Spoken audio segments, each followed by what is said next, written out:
ഗോവിന്ദച്ചാമി ജയിലിൽ ചാടിയത് നമ്മളൊക്കെ അറിഞ്ഞതാണ്. അവനെ പിടിച്ചതിന്റെ ശേഷം അവൻ കൊടുത്തൊരിതുണ്ട്, ഇനിയിപ്പൊ എന്ത് ചെയ്താലും ഇതിൽ കൂടുതൽ ഒന്നും സംഭവിക്കാനില്ല എന്നുള്ള രീതിക്ക്. ഒന്ന് നോക്കിക്കേ, നമ്മുടെ ലോ ആൻഡ് ഓർഡറിനെ കുറിച്ച് അയാളുടെ ഉള്ളിലുള്ളൊരിത്, അയാളുടെ എന്നല്ല, ഏകദേശം എല്ലാ കുറ്റം ചെയ്യുന്ന കുറ്റവാളികളുടെ ഉള്ളിലും നമ്മുടെ ലോ ആൻഡ് ഓർഡറിനെ കുറിച്ചുള്ള ചിന്താഗതിയാണ് അയാൾ പരസ്യമായിട്ട് പറഞ്ഞത്. എന്തിനാ ഇവനെ പോലെയുള്ള ആൾക്കാരെ നമ്മൾ കൊടുക്കുന്ന നികുതി പണമാണല്ലോ അവർക്ക് ഖജനാവിലേക്ക് പോകുന്നത്, അത് വെച്ചിട്ട് എന്തിനാ ഇവനെ പോലെയുള്ള ആളുകളെ തീറ്റി പോറ്റണത് അല്ലെ?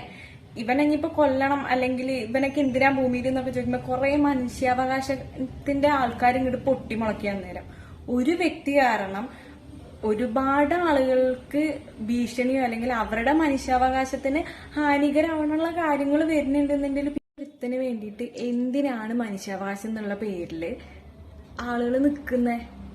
ഇപ്പൊ നിന്നു എന്നല്ല ഞാൻ പറഞ്ഞത്, ഇനിയിപ്പൊ അവനെ ഇല്ലാണ്ടാക്കണം എന്ന് പറഞ്ഞു കഴിഞ്ഞാല് വരും മനുഷ്യാവകാശക്കാര്. ബാക്കിയുള്ളവർക്ക് അത്രയും ത്രെറ്റാണ് അയാളെ കൊണ്ടിട്ടുണ്ടെങ്കിൽ വരും. അയാൾ കിണറ്റിൽ ഒളിച്ചിരിക്കുന്നത് കണ്ട അവന്റെ അടുത്ത് പുറത്ത് പറഞ്ഞിരിക്കുകയാണെങ്കിലും അയാൾ കുത്തിക്കൊല്ലുന്നു പറഞ്ഞു. ഒന്ന് നോക്കിക്കേ, എന്നിട്ട് ഇപ്പോഴും പിടിച്ചോണ്ട് പോയേക്ക ജയിലിലിടാൻ വേണ്ടിട്ട്.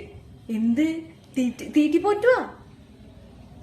നന്നായിട്ട് ഭക്ഷണം കഴിച്ച് അതിൻ്റെ ഉള്ളിൽ ഇരിക്കാൻ വേണ്ടിയിട്ട്. ഒന്ന് ആലോചിച്ചാൽ നമ്മുടെ ഒരു നാടിന്റെ ഒരു ഇത് പോക്ക് എങ്ങോട്ടാന്നുള്ളത്. എന്തിനു വേണ്ടിട്ടാ? ഇപ്പൊ എനിക്ക് അധികം തോന്നാറുണ്ട് നമ്മുടെ UAE പോലെയുള്ള കൺട്രീസിലുള്ള നിയമത്തിനെ കുറിച്ച്.